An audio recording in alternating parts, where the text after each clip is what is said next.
Hello, today I'm sitting in my stairwell. Why? Well, I am showing you how I photograph my work, and the stairwell with the loft window is the best way to do it. I find lots of light.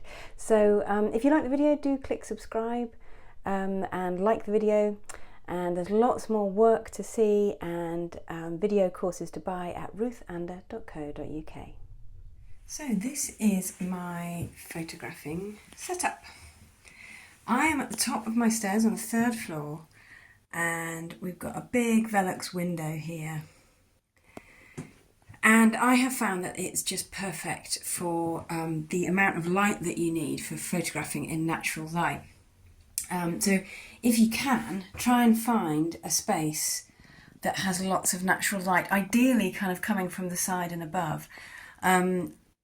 It can be difficult, but the amount of light coming in from a Velux window, I don't mean to advertise them, but it really is amazing in comparison to normal windows.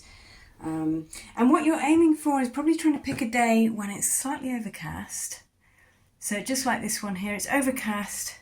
I know that the light comes into this window around about this time, which is about 10, 11 o'clock in the morning. So you don't want bright sunshine, because otherwise you're going to get very bright light on your piece. And equally you don't want really dark light, because you're just going to have to brighten your photographs afterwards. So I have just a normal sheet here that I have a nice ledge actually, which is really helpful. It's a nice ledge just on the edge of the stairs, and then I have a piece of mount board taped so that it doesn't fall over, and this is where I then place my pieces of work. Now I can go really quite close in here, or I can get a nice full view shot.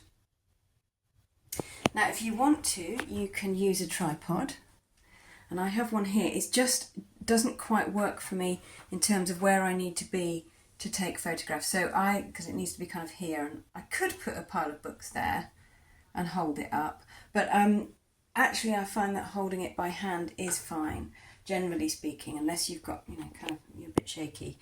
And I do use my phone. So yes, generally speaking, phone photos are fine quality wise, unless you actually want to get things printed, like giclée printed or digitally printed. Then you might want an SLR camera, or indeed a professional photographer to take photographs. And the way I set these up is I actually do mount, generally speaking, I mount them up onto board before I photograph them, especially with the tissue paper pieces. I haven't got any here today, but they really do need to be held up on a board. I just can't photograph them otherwise. So do have a look at the videos I've got about cropping pieces, and also about mounting them, in particular mounting transparent artwork. This isn't actually transparent, but there is a video that I've made about how to do that. So I will put the link in this video. And what that means is, once they're mounted up, you can just place them and they will sit quite happily where you want them to, and you can get really good photographs then. You might like to put the grid setting on your camera so that you get nice straight pictures, because sometimes it's difficult to notice that when you're taking photos. So mount them up. These on etching paper, probably you could just place where you want them, but I just find it a little bit easier to have them on card, and they're a little bit easier to place. And also, if they are going to be sold, it shows people what they're going to look like when they arrive as well. So that is my photography setup. I do this about once a month now, and it works really well for me.